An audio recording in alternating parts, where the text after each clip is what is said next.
Chaque jour à 10h30, vous le savez, 2 traders sont à votre service pour prendre le pouls de la séance du jour. Mathieu Serron depuis Perceval Finance Conseil et Romain Daubry depuis la cellule Info d'Experts de Bourse Direct. Bonjour à tous les deux et merci d'être présents ce matin. Romain, on va commencer avec vous. Comment percevez-vous ce marché parisien ?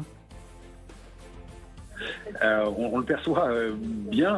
Il y a des signaux importants qui se sont mis en place depuis une dizaine de jours, avec notamment une baisse de la pression baissière qu'on avait évoquée ensemble déjà, qui se confirme et qui a permis de déclencher ce rebond important, alors lié aussi à l'échéance des marchés dérivés avec des phénomènes techniques, et puis lié aussi au fait qu'il y a des points d'entrée importants sur pas mal de valeurs et une activité qui est assez dense, notamment sur les small et mid caps en ce moment.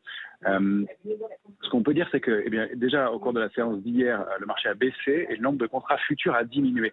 Ça, c'est signe qu'il n'y a pas de nouveaux entrants dans la baisse, que les vendeurs ne mettent plus la pression.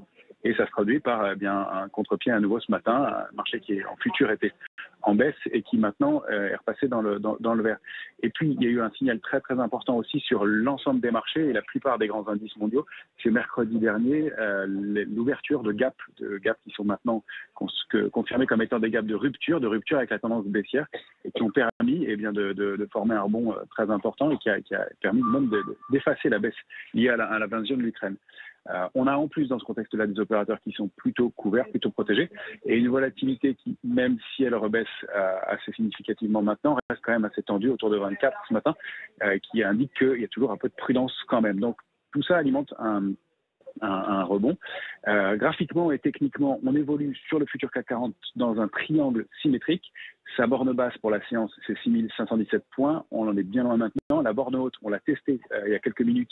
C'est une zone 6633, ça fait la résistance, et 636-37 pour le point exact du triangle.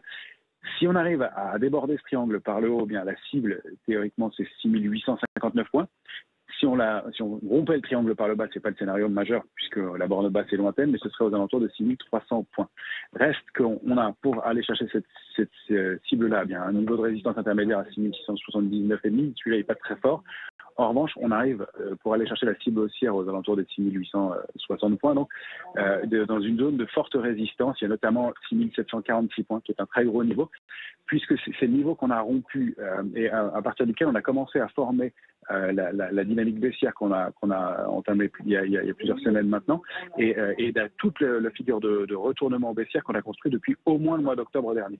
Donc ça va être des niveaux difficiles à déborder. Il faut vraiment qu'il se passe quelque chose de très fort pour qu'on puisse aller déborder ces niveaux-là.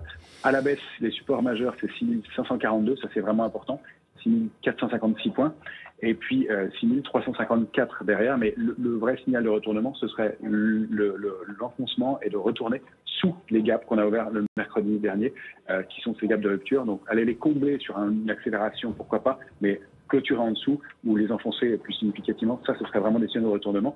On n'en est manifestement pas là pour l'instant. Voilà la vision, la lecture, le regard porté par Romain Daubry depuis la cellule Info d'Experts de Bourse Direct. On file chez Perceval Finance Conseil pour y retrouver Mathieu Serron qui suit aussi ce marché ce matin. Comment voyez-vous les choses, Mathieu ? Avec toujours énormément d'hésitation. On a des marchés qui sont toujours dans cette phase d'attente qu'on qualifie de positive, puisque les marchés ont fortement progressé ces derniers jours, 7% de hausse depuis mardi dernier. Des marchés qui sont livrés à la spéculation. On l'a vu encore ce matin, 1,5% de reprise entre 8 heures et le point haut qui a été fait il y a quelques instants. Donc on a des marchés qui évoluent sans rencontrer véritablement de contrepartie, aussi bien à la hausse qu'à la baisse. Et ces derniers temps, c'est sûr que ça a été surtout à la hausse. Donc des marchés qui sont à l'affût d'un catalyseur.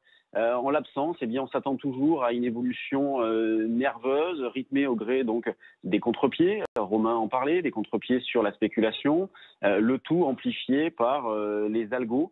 Donc des mouvements qui sont violents, il y a tout pour que ça continue. Romain parlait de la volatilité qui a un petit peu baissé, elle a même beaucoup baissé, dans la mesure où en début de semaine dernière, on était à 35 de volatilité implicite sur l'échéance avril. On est tombé à 22, 23, donc une baisse de 40%. Donc les marchés font le pari d'un apaisement des tensions à court terme, ce qui est quand même très surprenant dans la mesure où les menaces restent nombreuses, évidemment l'Ukraine, mais également les tensions sur les matières premières, l'inflation. Donc les questions qu'on peut se poser, c'est est-ce que les marchés se trompent ? Est-ce qu'ils ils sont un petit peu trop complaisants ou est-ce que certains ont des informations que nous n'avons pas? Donc en tout cas, vous voyez, indépendamment de l'aspect prix, il suffit de regarder le niveau de volatilité qui a beaucoup baissé. Alors oui, 22, ça reste une volatilité quand même assez importante, mais au vu de la période et des nombreuses menaces, je ne trouve pas que ça soit non plus énorme. On a une phase d'accumulation sur des points hauts qu'on retrouve aussi bien sur le CAC que sur des actions. Alors sur le CAC, la zone à déborder, c'est 6650, 6700.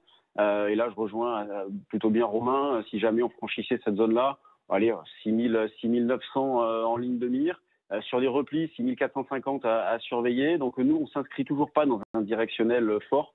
On s'attend toujours à une phase de nervosité avec, oui, à court terme, un biais qui est plutôt haussier, mais toujours très très peu de visibilité. On travaille les deux sens. D'ailleurs, nous, ce qu'on proposait ce matin dès 8 heures à nos abonnés, c'était une vente dans la zone des 6835,40, zone qui a été atteinte, 6635,40, pardon, zone qui a été atteinte. Bon, ben là, on attend un petit repli pour faire le boulot. Et juste pour terminer, petite précision, comme on parle souvent des options, on a reçu un message de Bourse Direct hier, donc je les remercie, pour nous indiquer que les quotités sur les options européenne sur les actions va changer. Jusqu'à présent, c'était sur une quotité de 10. On va passer à 100 pour coller sur les options de type américain. Donc, c'est bon à savoir pour ceux qui travaillent les options sur actions. Les européennes vont être collées sur les quotités de type américain.